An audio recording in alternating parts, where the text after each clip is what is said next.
The time has finally come to go through the Hogwarts Legacy game on the Nintendo Switch, and this will be one of the most in-depth performance reviews I've ever done. We're going to compare to the PC version of the game. The Nintendo Switch version is not the same. There are some massive changes as well as tweaks and optimizations to bring it potentially kicking and screaming across to the aging Nintendo Switch hardware. If you do enjoy this type of content, do tickle the algorithm by pushing buttons. Is Harry Potter still worth picking up? Hogwarts and all? Well, let's find out.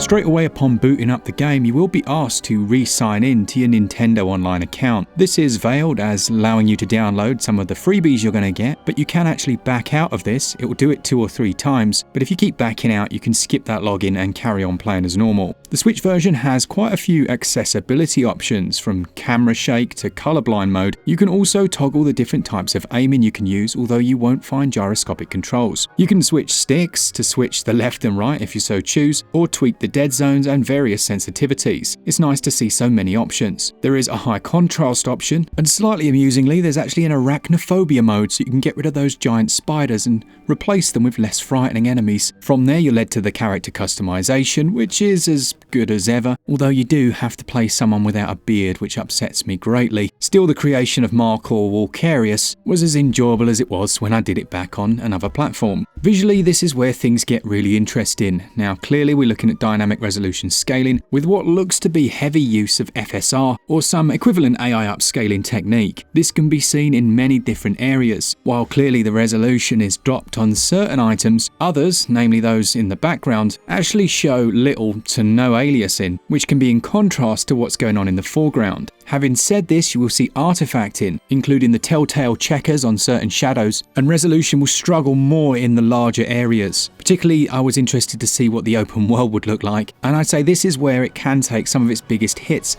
as well as in Hogwarts itself. I'm not saying it looks terrible, but we see the expected cuts. Now, the texture resolution is also significantly impacted. Just look at the flaws in the school interior. Or we can move on to the foliage, and the best textures and probably the most sensible are on the character models and the faces, particularly on the faces. Now, anisotropic filtering, which affects the textures at a distance, well, it doesn't matter a huge amount because they are so low. Whether anisotropic filtering is actually applied at all, well, I don't really know. It must be there somewhere, but the texture drop-off in quality is so significant. Combined with that dynamic resolution, it's not an oil painting. It's an oily painting, but not an oil one.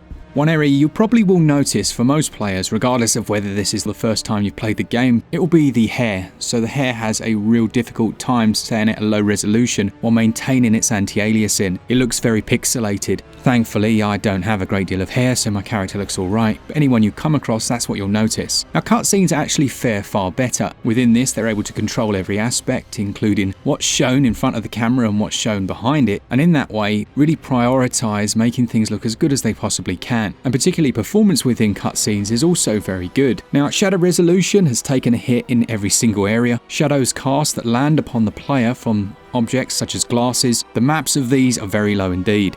Environmental shadows also have a very close detail range. You can move in and out to see the detail change, and the high quality shadows we'll see in other versions of the game are entirely absent, where lights cast from windows causing shadows to fall upon floors. Here we simply don't have any. To go alongside the resolution changes, we do also see quite a bit of pixel culling on distant objects. Things like the statue up the stairs in this scene, it's culled to such an extent that it almost looks like giant chunky pixel blocks until you move closer and it materializes.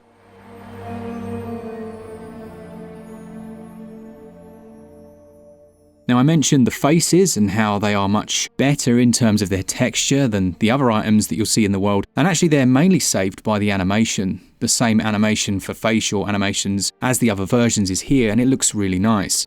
You'll also see depth of field in the background during conversational elements and other areas of the game, but not to the same degree as you will on other platforms. For now, you'll be expected to attend both Charms and Defense Against the Dark Arts classes today. And I'd like to be sure you get to Hogsmeade as soon as possible to replace the supplies you lost on the way here. Now, while the animations up close are very nice, there's also animation culling at a distance. We've seen this in a few titles now. Essentially, when you look at an object in the distance, depending on the distance you are from it, you'll see its animation frames drop and drop until it's almost in the single figures. As far as bugs and glitches go, well, I haven't actually experienced any crashes so far. However, I have seen a few visual anomalies, such as light glitching through a wall and some cracks in benches. I can almost hear the Switch hardware struggling at the seams. Again though, this could have been far worse. As we'll see, some of the biggest omissions on the Switch will come later on, and they may fundamentally affect the gameplay. What they've also done here is they've embedded a few video cutscenes. So a couple of those you'll see are quite significantly better in quality than some of the in-engine rendered cutscenes. Interestingly though, they haven't kept the native resolution of those. They've tried to match it in so it maintains a bit of a blurry look.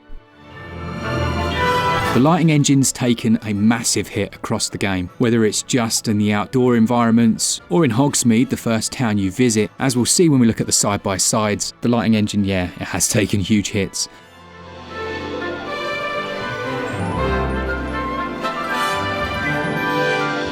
As have some of the effects. Now, things like water, which usually has a reflection, it still does have reflective qualities, but these are very baked in. Some of the effects remain, like the waterfalls, although under certain situations they don't look quite right, and dynamic lights won't be cast onto the player from environmental effects as they were in the other versions. Now, load times, well, we're looking at around 30 to 50 seconds for the various loading screens you're going to see, and that's another area that we're going to talk on in more depth when we look at the side-by-side. Now, I think it's probably a good time to look at a few visual comparisons. As you can see from the initial ride where you're attacked by a flying dragon, the quality differences can certainly be seen and are quite stark, but it's still good enough on the Nintendo Switch version. Performance across the version seems to be targeting 30 frames per second, and in interiors this is mainly maintained, although frame pacing does take a hit. The Switch has always struggled with loading in memory items, and Harry Potter, even when it launched on the other platforms, struggled immensely with this. It was most notable as you were moving around Hogwarts. You'd reach a door and it would load for a very long period of time. Those load transitions are still there. They're not terrible, but certainly when you fast travel to a different area of the building, again you'll be looking at 30 to 50 seconds. Now, the Vault Bank ride actually is quite impressive on Switch, running as it does at 30 frames per second almost entirely, and just through its sheer styling it maintains a really pleasant image. Objects in the background, scenery items, they're changed slightly between the two versions, and through those side-by-sides you can really see the differences. But yeah, those changes are very evident when you play like that. Loads of players are going to be playing this one in handheld. Just by its very nature, you're always able to squeeze that image down, and it can present a slightly more pleasant playing experience as long as performance is maintained. I think it's fair to say that this is running reasonably well. It doesn't look a great deal worse in handheld, although I did notice that the loading of assets when you transition an area does take slightly longer. It's one of those where you initially see very low textures and then everything will stack and build up around you. It does happen when you're playing in docked, but it's slightly slower when playing in handheld. So on to performance as a whole then. Well, I'm reasonably impressed in this regard. Now, as I said, Hogwarts tends to run at 30 frames per second. Some of the earlier areas actually run much better than this. Not that they're higher than 30, but they're 30 with better frame pacing. However, when you leave Hogwarts for the first time, you will see that frame rate drop down. It will go down to around about 27, and then it will hold around 29 to 30. It's still better than I thought it would be, but there are caveats here. Whereas the game is completely open world on other platforms, as we're about to see, that's not the case on the Nintendo Switch. When we head first to Hogsmeade, some of the quality differences, well, they're quite striking.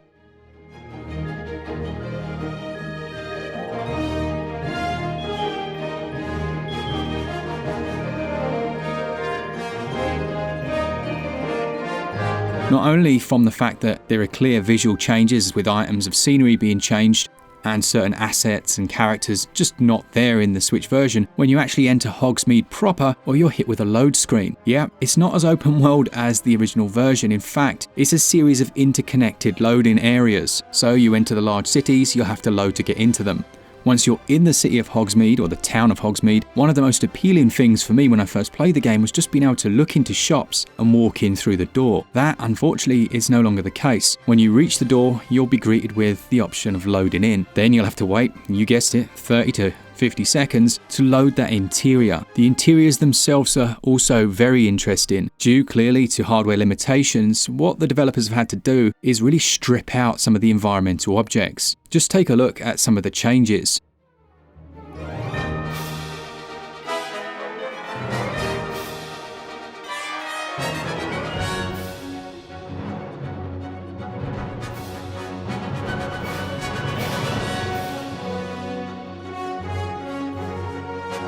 It can range from decor items on the shelves, books that aren't where they were in the other versions, and obviously the lighting that I mentioned before that is completely baked in. None of these things are deal breakers for most people, but as far as a gameplay goes, having to load between every single shop in a town that has about 10 to 15 buildings, it certainly does, for most have played the game before, impact the flow. Is it a deal breaker though? I'm not sure, honestly. If it was the first way I'd played it, then I don't think I'd care a great deal, probably because I just wouldn't know any different, but there are so many things in the world itself that aren't where they were when I first played the game. Now that being said, have the developers done a good job? I think they actually have. Being able to play the game on the Nintendo Switch in the first place is kind of mind-blowing, and things like combat actually hold up surprisingly well. If you go in knowing what to expect, then you're not going to be too fussed, but it's not the exact same experience as we've seen with some of the other Nintendo Switch impossible ports. There are a couple of nice things that we have on the Switch version that you may not find elsewhere, things like HD Rumble. That's actually been done very well. It's a really detailed and nuanced application. If you're going to be picking up the game, well, you can see the prices on the screen, but the physical version, you'll need to download an 8GB day one patch, and from what I understand, that's basically compulsory. So if you haven't picked up the physical, then you might want to at least wait for some revisions to the cart that have that included, because yeah, an 8GB patch is no small download, that's for sure. Audio seems to have come across quite nicely to this version, although there does seem to be some leveling issues at certain points. With the soundtrack completely overpowering the vocal work at times, I don't know if that was in the other versions, and it seems to sort itself out after a while.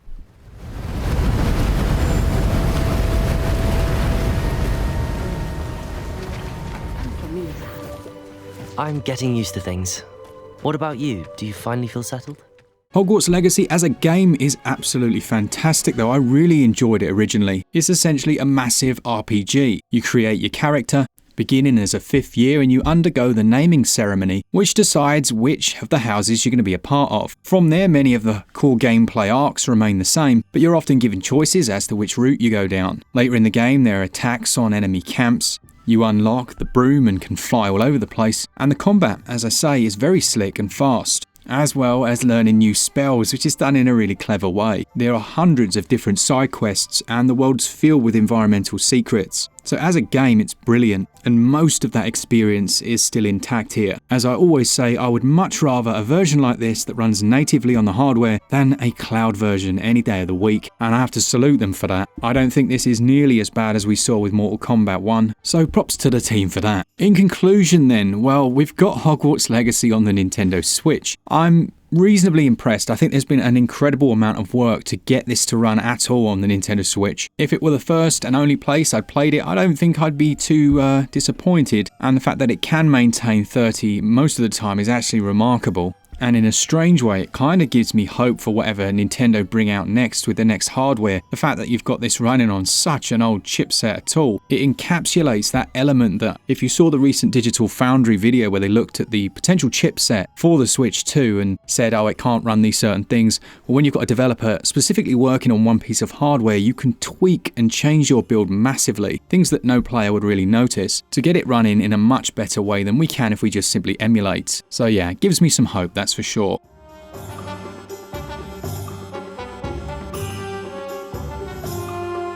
And if you're picking this up for Christmas or for yourself and you've never played the game before, look, it runs well enough, I would say, but with the caveats that I've mentioned, it isn't an experience that's equal to current gen. Okay, so that's it. Hopefully you enjoyed this. Hopefully it was of some use to you if you're picking up the game. If you like the Joy-Cons in the video, we've got links to discounts down there, and if you want to save a bit of money on the game itself, if you're buying digitally, you can use code SwitchUp over at switchup.gg. You'll get 5% off that price instantly and 5% back in coins when you buy your credit there. Or if you're a physical collector, we've got Play Asia as well. You can save 5% with the code SwitchUp23. Alright, lovely stuff. Hopefully you enjoyed it. As I say, click some buttons and stuff, let me know in the comments. And as always, for all things Switch, all the time, keep it Switch up. Cheers guys, see ya!